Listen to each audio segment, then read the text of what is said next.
learning series. We're so glad that you guys can be with us today. Today, we're going to be talking about supporting children ages 4 through 10 during the summer through STEM experiences, play, and active learning. Just to introduce myself, my name is Chrissy Beswick. I am the chairperson and institutional representative for the ACE Women's Network at Rowan University. We're so glad you can join us today. I'm going to take just a few seconds to give you a little tip about today's event, and then I'll introduce our guest speakers. So during today's event, all participants will be muted and your cameras will be off. And that's to ensure that everybody has the same experience being able to clearly hear and see the presentations from our guest speakers. Please feel free to ask questions during the event. Using the chat option in WebEx, you can send your direct questions to Andy Watkins, who is our program and committee chair, and she'll be glad to relay them to our guest speakers at the conclusion of our event. So now with that, I am just going to introduce briefly our two guest speakers. So today we have our very own board member, Dr. Zeynep Isik-Ercan. She's a professor of early childhood education in the Department of Interdisciplinary and Inclusive Education here at Rowan University. She's also the co-director of Early Childhood Leadership Institute at our school as well. Her research includes culturally and linguistically diverse children, teachers, families, and communities, and also focuses on best practices for culturally responsive teaching and intellectual development, specifically looking at STEM and project-based learning, and also including professional development for educators and leaders. Zeynep is also an ACE Women's Network board member, and we're so glad to have her with us today. Next, we have Dr. Hannah Kyle. She's an assistant professor of early childhood education, also in the Department of Interdisciplinary and Inclusive Education at Rowan. She has taught many courses in both early childhood and elementary education. Rooted in her experiences as an elementary science teacher, her research focuses on science, engineering, and maker education as they intersect with family engagement and issues of diversity and equity. We're so glad to have these two amazing professors with us here today, just sharing their wisdom with us. So with that, I'm going to turn it over to you. Good morning, everyone. So glad to be here. Thank you, Krista, for the nice introductions. Hannah and I, myself, we have been engaged in basically how to guide children, young children, particularly around age 4 to 10 for many years in our capacities, college professors, former teachers, but also mothers of our own children. And today, even though, again, we are teaching college courses, we are going to really talk practical with you, try to make it really practical and talk about how do you support your child in summer by going over a couple principles or a couple ways for you to think a little bit differently maybe about summer learning and play. All right, so I'm going to try to move my screen. And so we have our agenda today is guiding children's STEM experiences, play, and active learning in summer. We're going to talk about 6 principles, and we're going to show you some pictures and examples of how you can apply these with your children, and then we will have the Q&A session. So couple of goals here. We're not going to be covering everything, so hopefully you'll get something, even though it's just a very, very short session. And then Hannah and I will kind of like split. We will talk different things. So hopefully try to think differently or try to stay with us for this.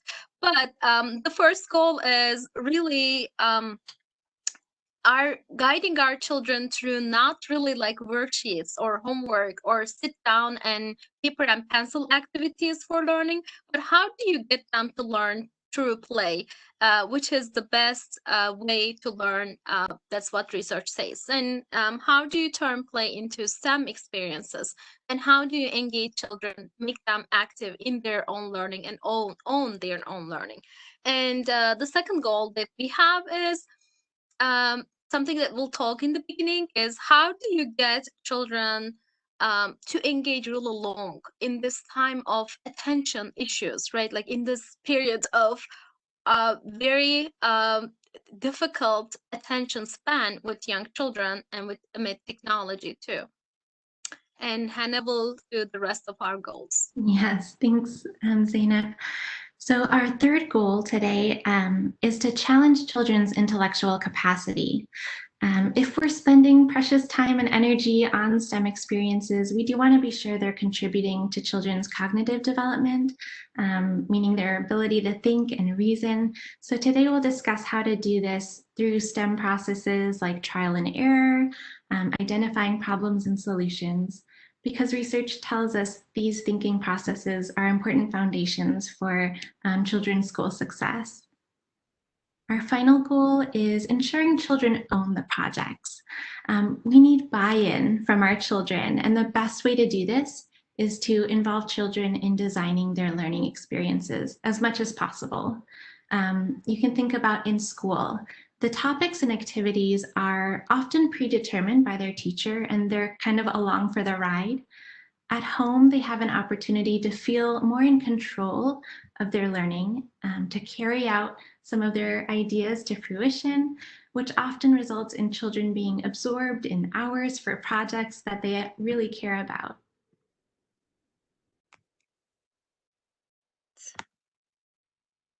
So we have a couple of evidence-based principles or ideas, if you rather, to think it that way. The first principle is we are going to talk about how do you move play from a basic to complex level, so it's longer for children, and that they actually are engaged in deep thinking as they play, which then supports their brain development.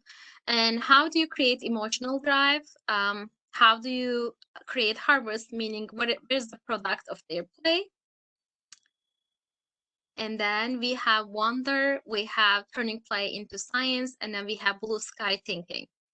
So the first principle that is ironic, we typically think, especially for younger children, right? Like in the band of 4 to 6, we want to have so many toys because we want to give them the choices, right? Like, or if they're bored with one toy, they could move on to the other one.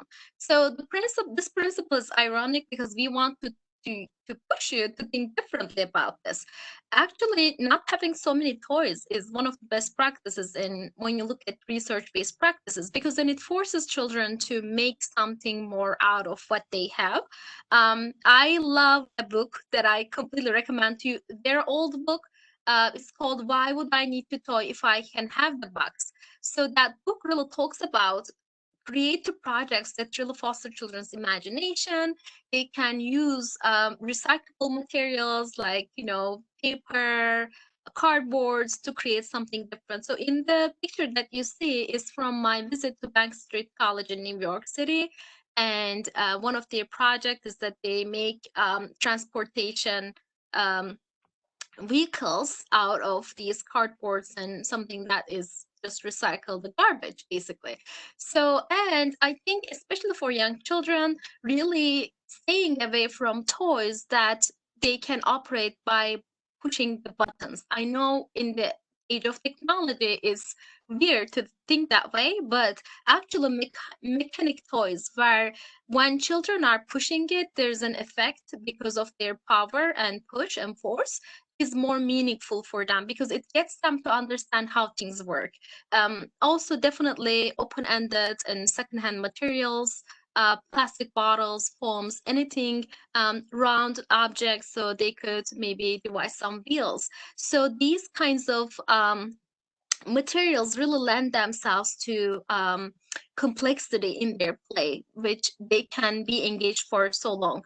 I'll give you another example. When I visited Reggio Emilia schools in Italy, which is considered the best early childhood system around the world, these children, one of the classrooms did not have any toys at all. And that was a pre-K classroom, 4 to 5 year olds. And the only materials the children had was basically letter size paper, computer paper, white papers, and kids actually manipulated the papers to create an entire city. Think like New York City. They actually made it out of these just like plain papers, and kind of like folded them like accordions, shaped them, rolled them like spirals, and used just tape to actually create an entire city. And that kind of like provides a great challenge to children that is so engaging. Another strategy that you could create with children is that when you think about toys and open-ended toys, I love figurine toys like Playmobil, for instance, Legos, and there are magnets, for instance. But you have those different sets, and a lot of times you give children one set of toys for them to play, like magnets. But it does not lend themselves to complexity. So my suggestion would be then to create two sets of toys, so one magnet set and one figurines, so that kids actually can create castles, war scenes, scenarios. With those combinations, it lends itself to great storytelling. That creates really long, sustaining play for children.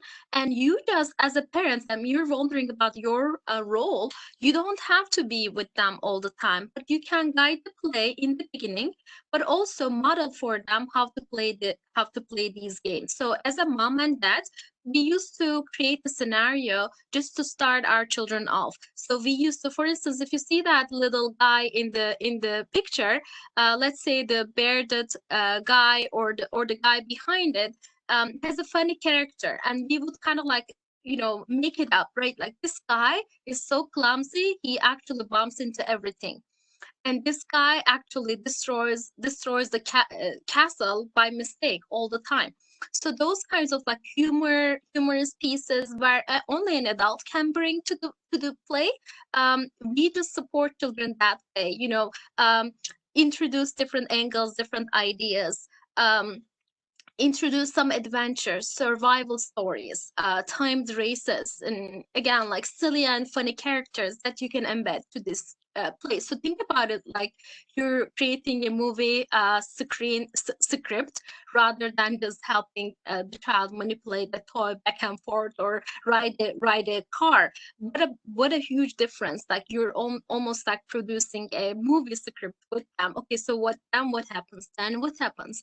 And then once you set it up that way, you'll see that children, even by themselves, or if they have another child with them, they will go even longer to create and continue to create complex stories like this. So combination of these toys, think about like sand, little cars. I'm all about little toys because you can carry them too.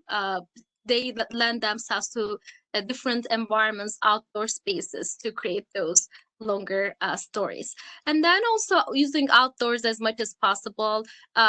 So, having actually like little worms as pets, but they could just live outside, right? Like, and our children can go and observe each day with magnifying glasses, what is in dirt, just looking at different types of insects in the backyard or in the streets, and bringing those home for different exhibits. Those are some possibilities. The second principles that I wanted to talk about is the emotional drive. Sometimes, a lot of times where how we feel in schools is that we do not create the meaning for children to engage in. Like, why would they care about something? Even if it is play, why would they care about an activity if it doesn't have a meaning? Children are invested in things and events that brings emotions in them, such as it could be excitement, surprise, a feeling of responsibility, feeling of duty, like I have to support them, and even disappointment and worry. So how could you create a scenario for your child so that they get motivated to actually act on something, right? They get motivated into doing something. And so even though like young children have a hard time understanding abstract concepts such as justice, balance, what happened in the history, you could make it concrete. So for instance, if you mention to the kids about, a house that is burned in the neighborhood and people are struggling with this, and an idea for a game would be a child, your child maybe will come up with an idea because they feel a sense of responsibility. Okay, how do I support them? Can I can I make some toys with cardboards and just give to the child in that household? Can I give a gift of my own making? How can I support them? So really increasing that kind of like excitement in children is important.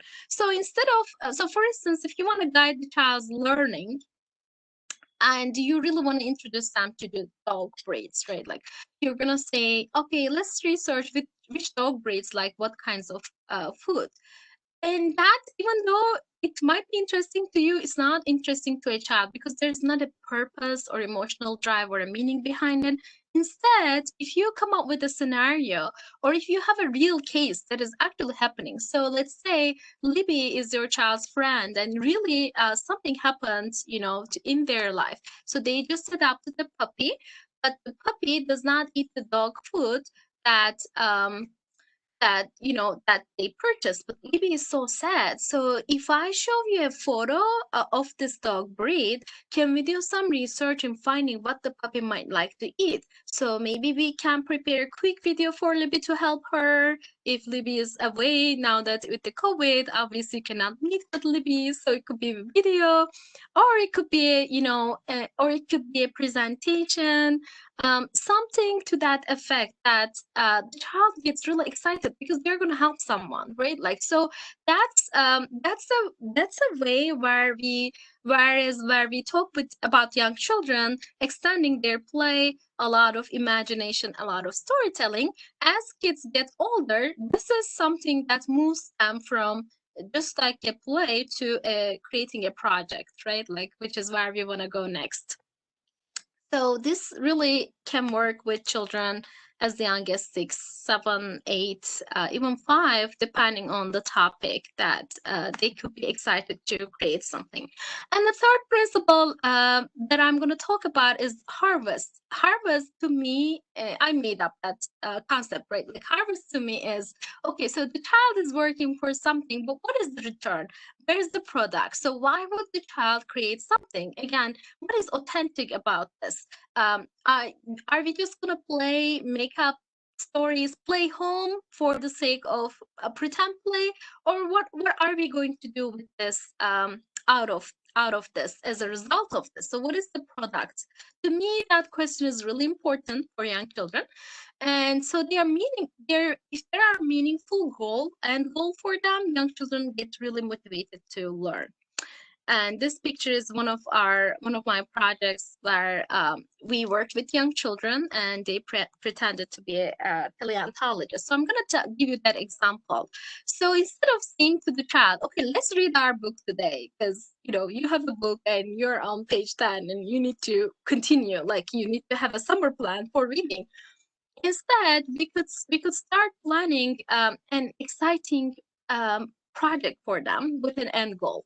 We could say, let's play dinosaurs, but let's pretend to be paleontologists. So we can actually create a small dino museum for your grandma when she comes to visit in 2 weeks. So that gives the child a very concrete idea. Okay, or that idea just comes out of conversation. Maybe you lead the child to have that idea, right? But even if you come up with that, that's okay.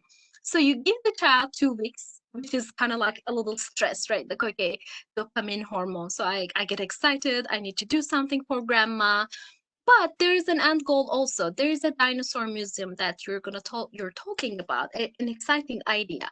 And you can give examples. Okay, do you remember where we visited this museum where we saw the dinosaur, models? We could do something like that. So it could turn into a mini self-guided project. So the play part of it is, as we talked in the beginning, everything is in children's world, pretend play, imagination. And highest form of play really happens when children pretend to be someone. Pretend play and also block play, like construction play, when children build something. Those are the 2 highest form of learning through play. So we definitely encourage you to try these. So with this example, we can actually make badges for ourselves and for our child. Okay, you're being a paleontologist. What would they do? And the harvest goal is at the end, you're going to have a presentation to your family, your grandma, on dinosaurs.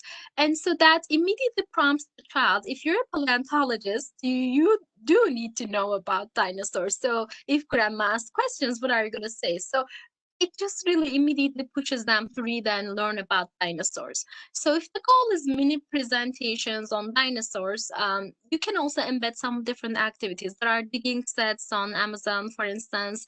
There are concrete, but inside, if the child kind of like cracks them and tore them down, they will find little shark teeth, little gems, little pebbles, and it's just makes them feel like they're being paleontologists digging through different things.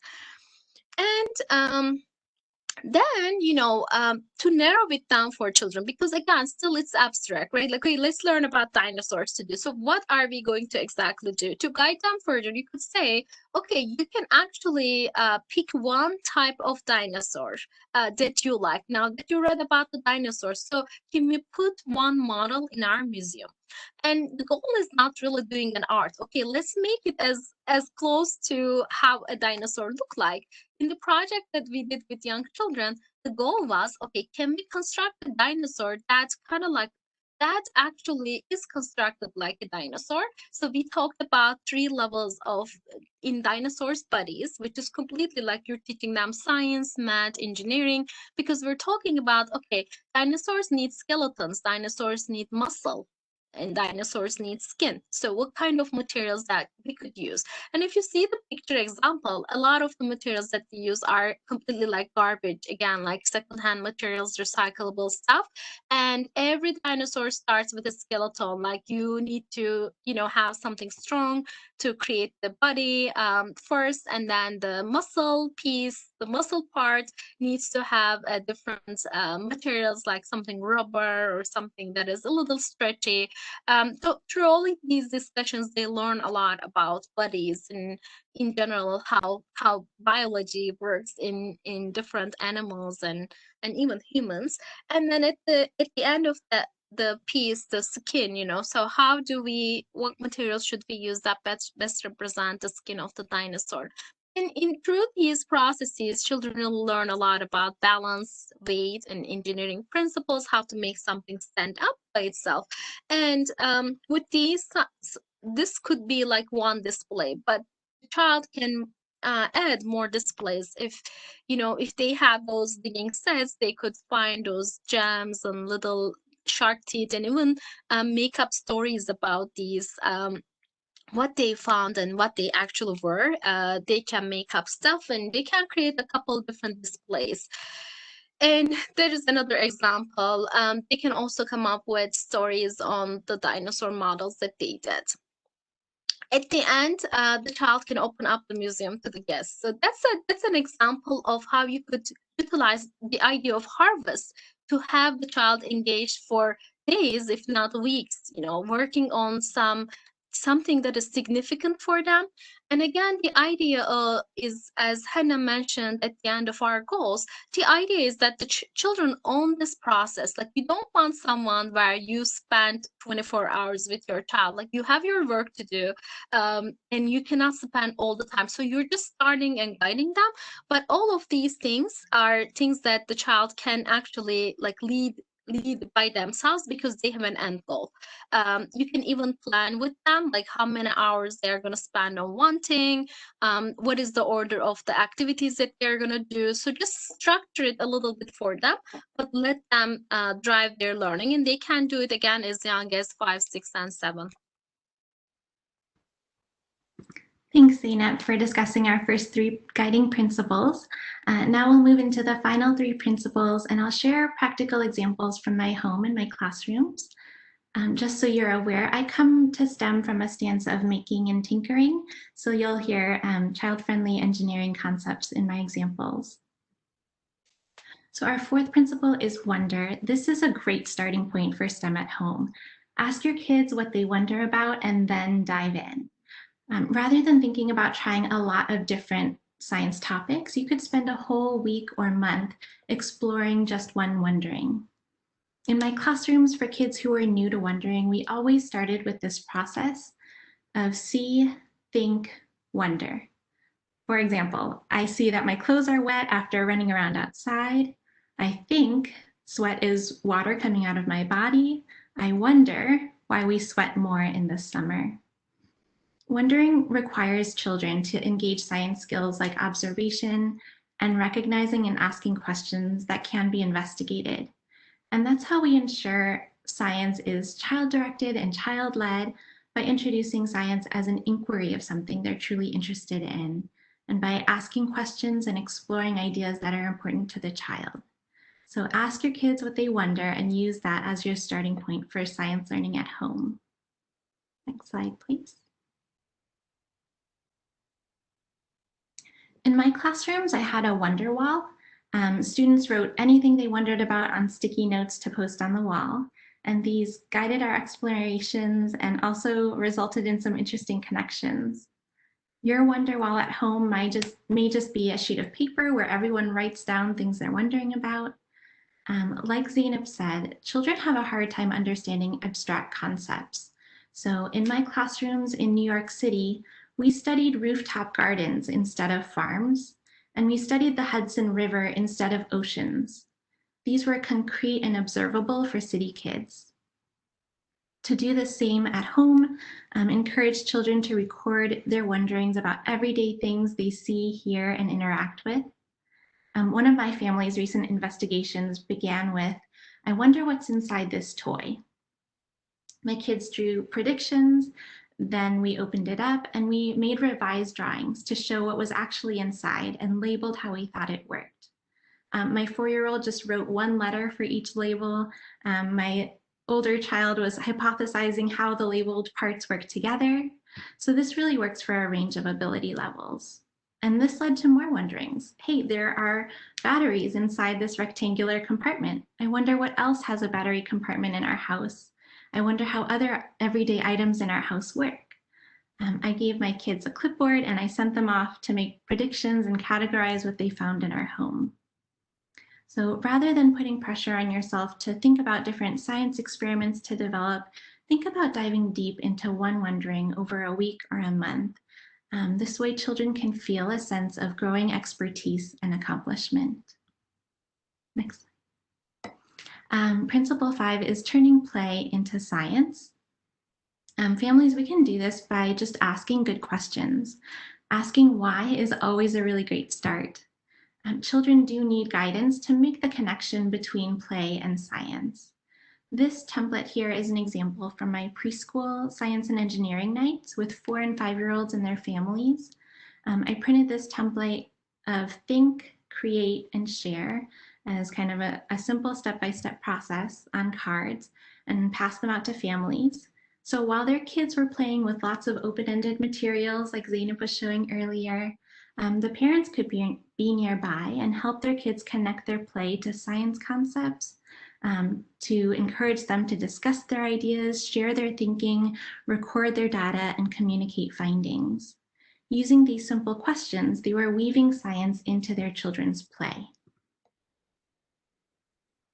Next slide, please.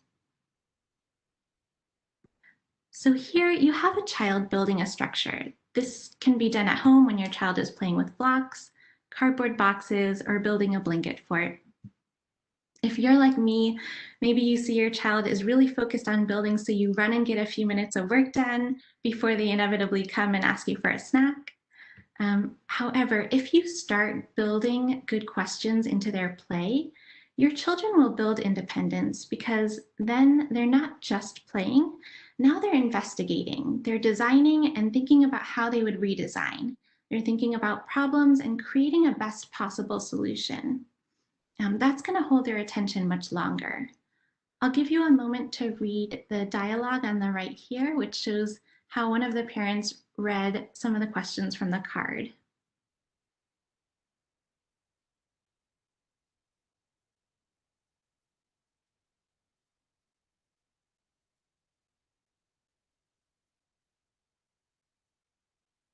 So here you can see how asking good questions turn the child's play into an exploration of design and help the child share out their thinking and communicate their findings.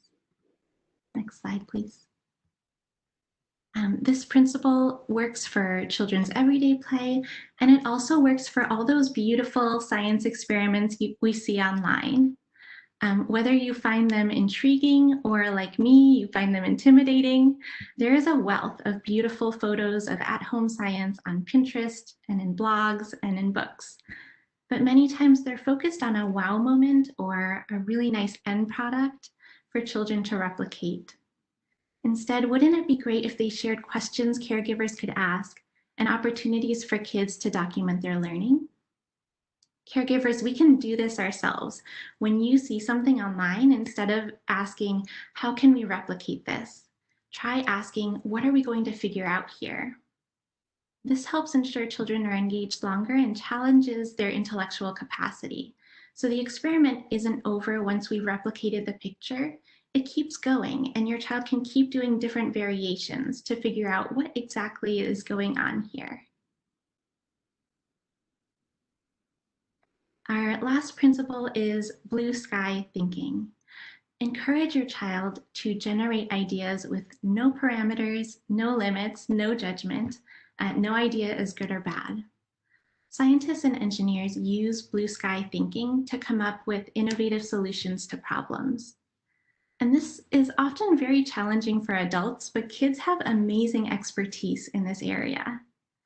To involve children in blue sky thinking in my classroom, I had a daily news flash.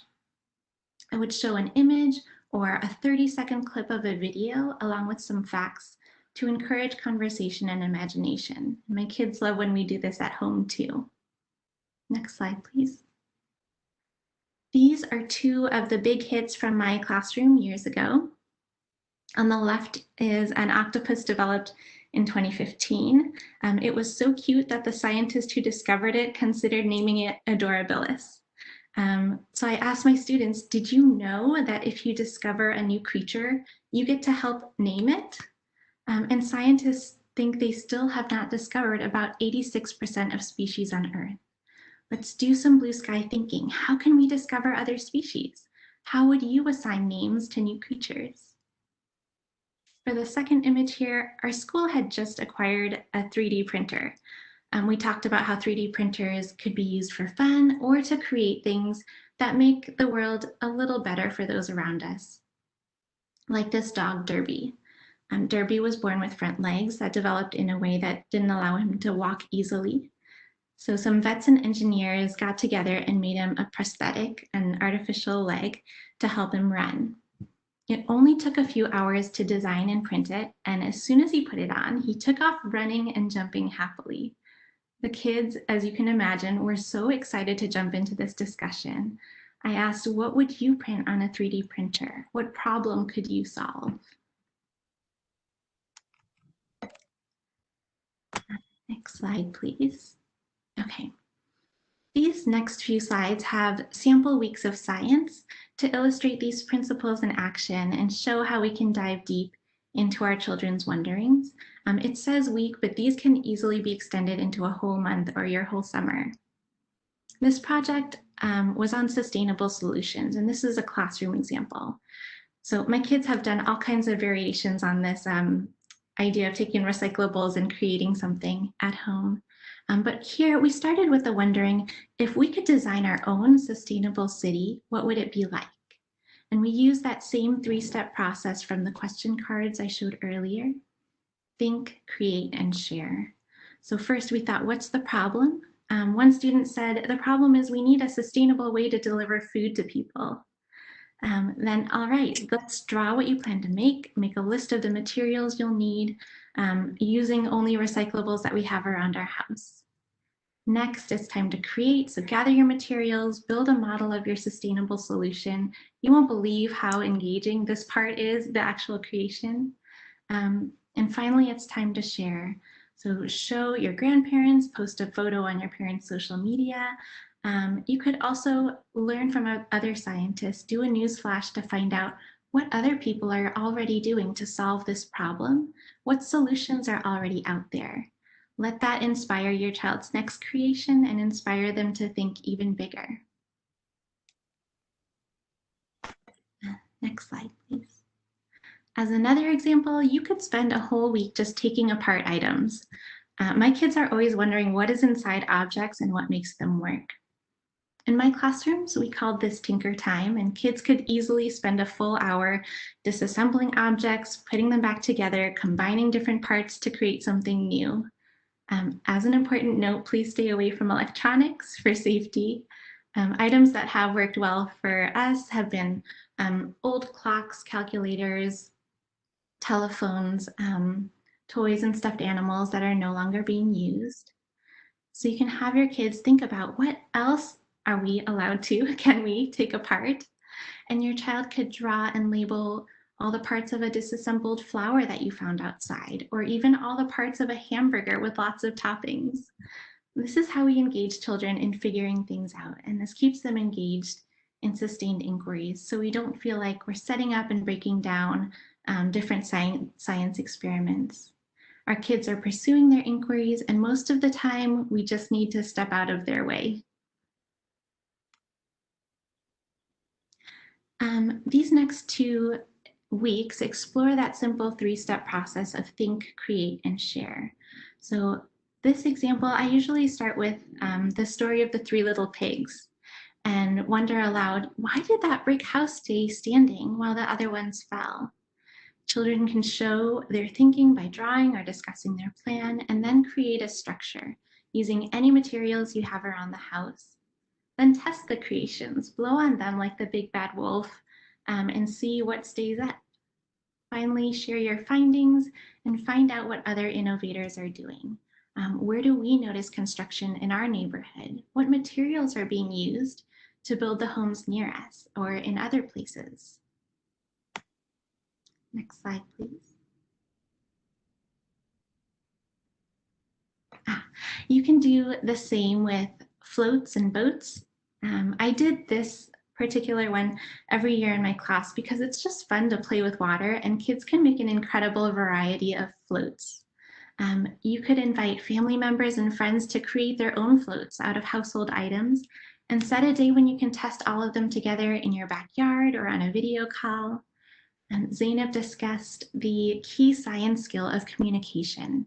Children love to share their observations and ideas with friends and family, and encouragement from others helps children feel ownership of their ideas and solutions. I do want you to know that all of these examples that I shared are some of my tried and tested greatest hits, because I do want these to be helpful for you. And I know these have worked well with lots of groups of children, but I do want to assure you that for every hit, there have been at least as many duds. So if you'd like to know more about the duds, we can have a separate presentation on those another time. But hopefully the ones that we shared today are helpful for you. Okay, so we've shared our guiding principles and examples. I'll share some other resources you can use this summer. There are so many fantastic children's books and book lists to connect with your wonderings and investigations at home. Since libraries and bookstores aren't an option right now, I usually look for read-alouds on YouTube and use our public library app to find books. And I don't know if you've noticed, but there is a vast and bottomless sea of STEM resources on the internet.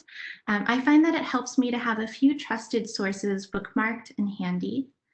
So here on the left, on How to Smile, you can search almost 3,500 free STEM activities on the web from science museums, universities, other educational organizations.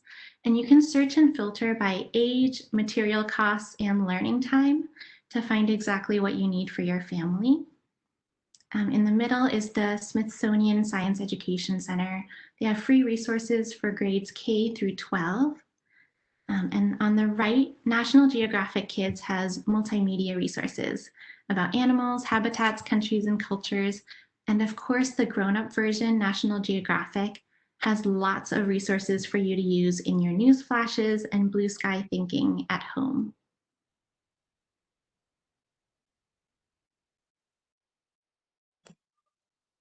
All right, so as we are getting closer to finish this up and allow for questions, we just wanted to add a couple more pieces for you as resources. All of these, I believe, our presentation will, when we're posting those online on ACE Women's Network's page, hopefully you'll be able to, go through these minutes and see the slides and be able to access these website information. But one point about the technology, a great criteria to use when it comes to young children with technology is that are they passive or are they active in engaging with technology? So that's my ultimate criteria. It works all the time. So for instance, are they just sitting down and watching something without doing anything? Is the passive entertainment. And I shock people when I say I don't subscribe to the idea of watching cartoons for young children. It is shocking to people because we think that cartoons are appropriate for young children, whereas I don't agree. I think slower pace, moving realistic images, even some movies that are child appropriate are much better because they feel natural and they talk about life and realities and things that kids can do. Another point to think about is more nonfiction reading is better. So we are actually drowning in fiction stories and funny characters, but they don't really lead to any sort of real thinking about how things work in life.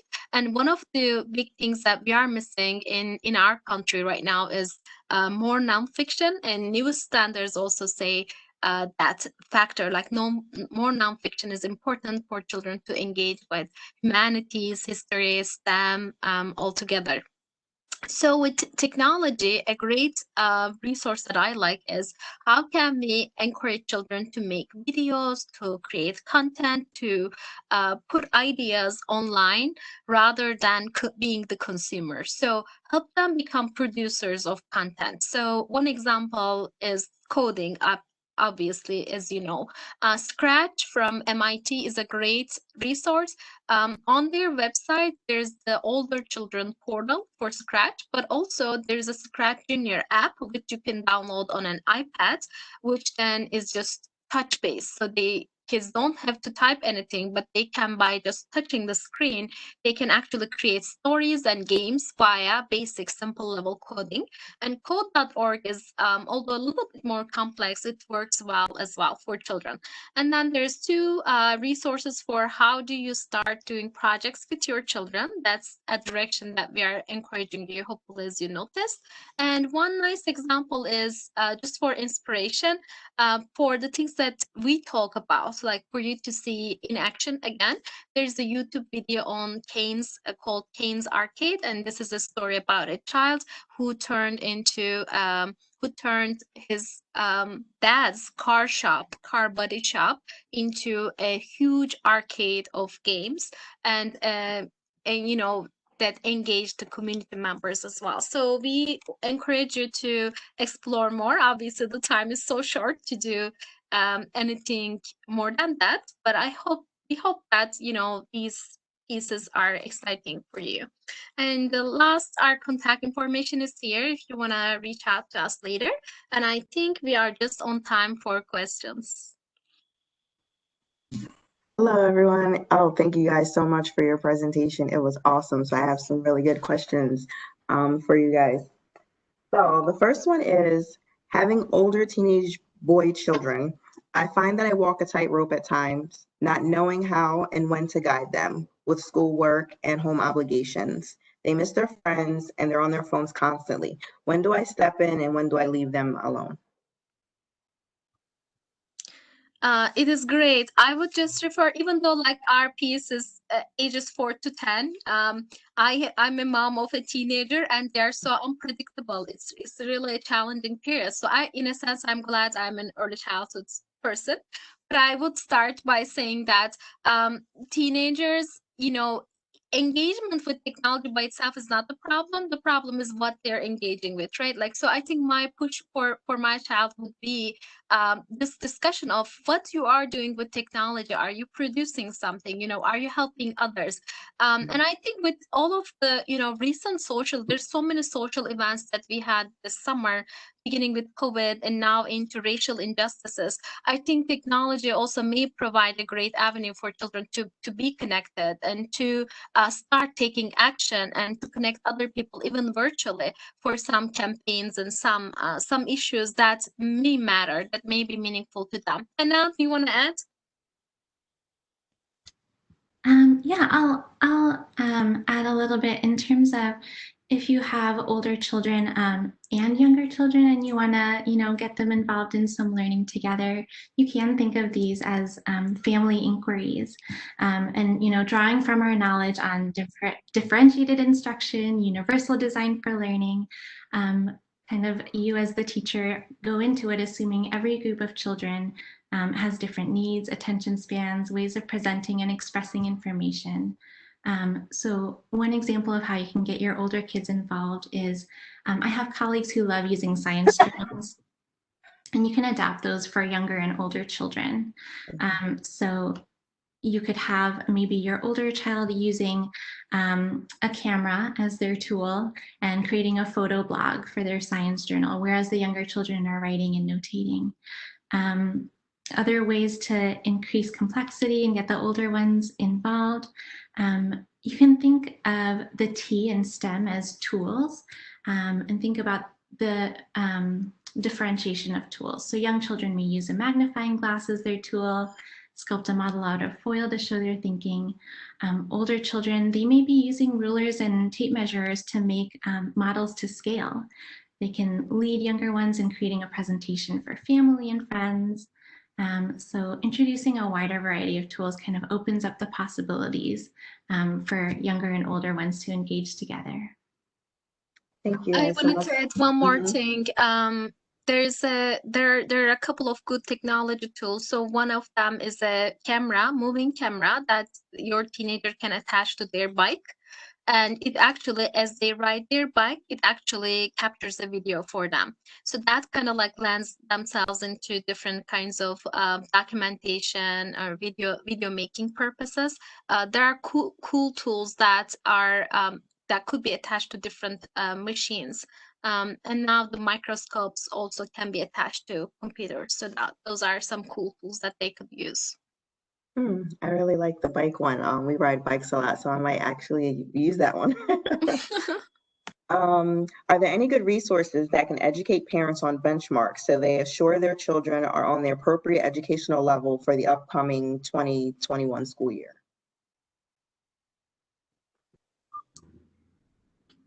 So we always refer back to the next generation science standards. I can put the links in the chat for those.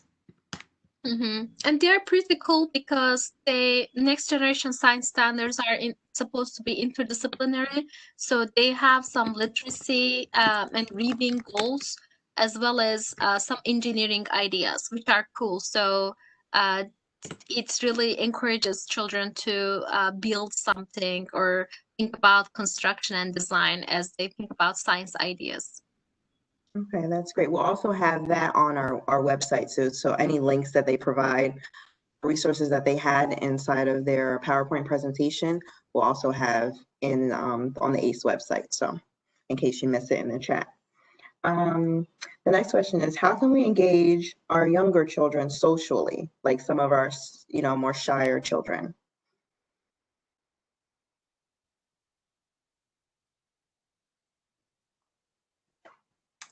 So Hannah, go ahead. Okay. So one thing that we talk about a lot in early childhood is children having 100 languages to express themselves, the 100 languages of children. So if a verbal presentation or sharing their findings in a discussion doesn't feel authentic for your child, try using, Play-Doh to create a model to communicate their ideas. If drawing on paper results in more anxious erasing than drawing, you could try things like dry erase board or chalk on the sidewalk that, after you share with a few friends or snap a picture, you can just hose it away to kind of relieve some of the pressure on the child of having things on paper.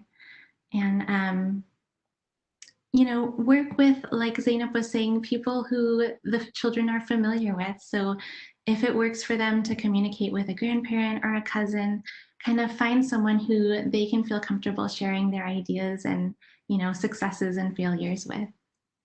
Yeah, that's great. I would also add that, again, for me, it's always like there needs to be a purpose behind even socialization. So if the child needs a friend, how can they need a friend?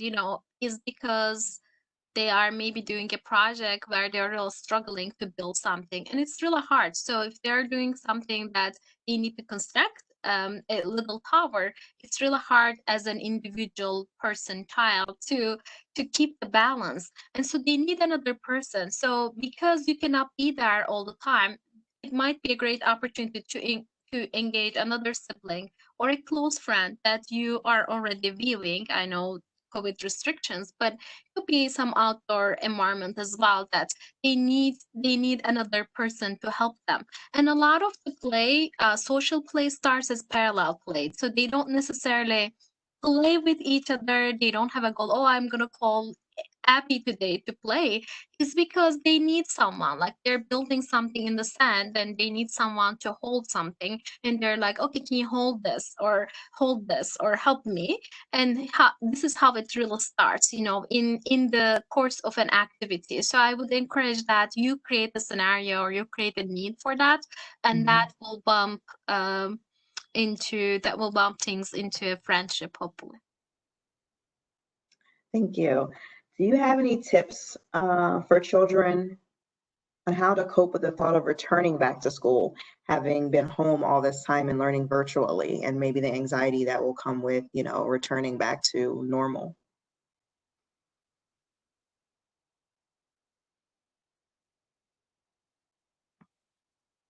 Sure, I can start us off. I would say that children are concrete thinkers, so definitely the thought of an abstract returning school and the things that they hear, the school will be so different this year. It just it creates some kind of insecurity and unclarity for children. So instead of letting them hear different messages from different people, maybe try to come up with 3 things that you know for sure about school next year. So it may not be all of their friends in the classroom, but one thing that you know is that you will have a few friends that you will get to talk during the day, is something concrete that you can tell them. And you can also tell them, hopefully the teacher, whoever is picking them up for next year, if you know the teacher, you can encourage the teachers to have an early communication with the child. So if they don't know even how the school day is going to happen, they know that their teacher will be there to support them no matter what, virtually or in person. So I would really focus on a couple concrete things that you know that's going to happen, to give them still the sense of home, the sense of security. Unknown breeds fear. So I would really focus on the things that you certainly know that is going to happen in school the following year. Okay. Anna, anything you want to add? No, I agree 100% with your response. Thank you, Zeynep. How do you explain to children the importance of wearing masks while out? Actually, someone else had asked this question, but I would like to know the answer to that too, because I have a 10-year-old, and it's like every time you go to the store, you look over and she doesn't have it on. And, trying to explain the importance of it, it's not going through. So if you have any tips on that, that would be great.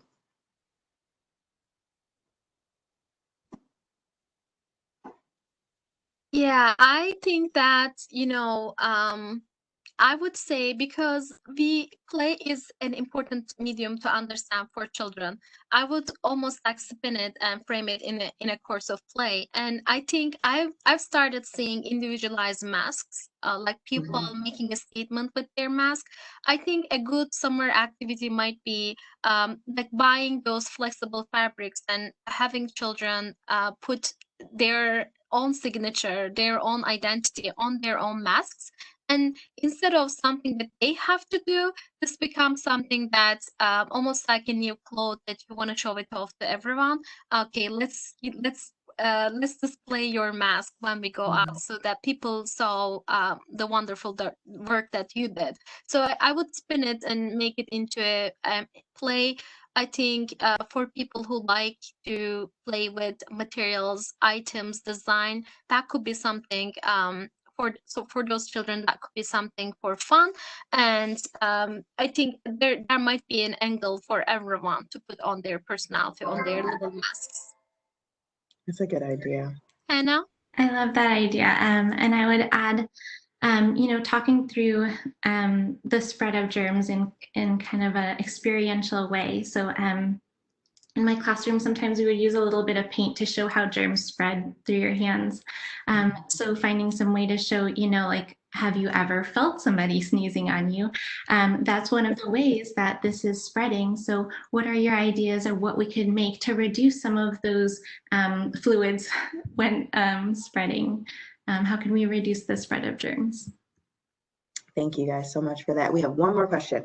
How can parents with children with special needs use the techniques that you talked about to engage their children? I would say, like we've been saying all along, really use the child's capacities and build on their strengths and interests. Plan for a flexible approach that incorporates movement, breaks, plenty of modeling of the science skills.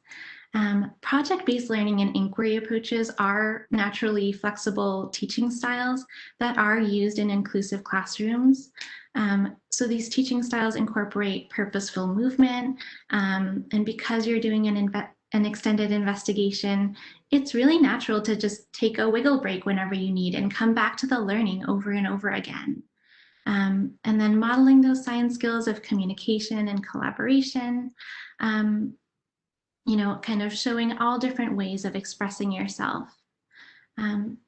I'll also note that with any child in any group of children, you can expect that even when your kids are 100% invested in the inquiry, once in a while, everything devolves into chaos. And that's fine. It's a moment to step away, turn on a song and dance, go outside, look up some kid-friendly yoga poses. Think about, relieving any tension that's built up.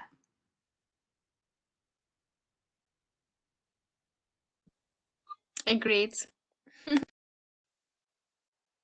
Okay, hi everybody, it's Chrissy again. I just want to thank you both so much for today's presentation. I found it really remarkable. For me, I really enjoy your concepts of allowing space for children to sort of self-motivate exploration.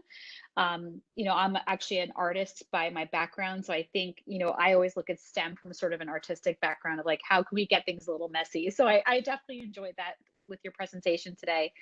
And I really hope that everybody who was here found some useful tips that they can start to incorporate either as educators or as parents. We're all certainly going through a great time of transition. So I think it's really important to sort of reflect on the things that we can do to help keep our children motivated during this time. So again, thank you so much, Hannah and Zeynep, for your presentation today. Thank you for everybody who attended. We're actually going to be taking a couple weeks of breaks virtual programming presentation in July. All the information is on our AC Women's Network, but that's going to be focusing on networking. So thinking about how we can take care of building our professional network, even during these times of sort of social distancing, right? So how can we stay connected with our coworkers and also stay connected with people throughout our industries? We're going to be hearing from June DePonte Sarnak, who's the Dean of Lifelong Learning at Rowan College of Burlington County. So really excited for that event. Again, registration will be up soon on our website. I encourage you all to check it out. There's lots of resources. And again, we'll be posting the presentation from today along with the links and PowerPoints provided. Thank you all again for attending today. Take care. Have a great day.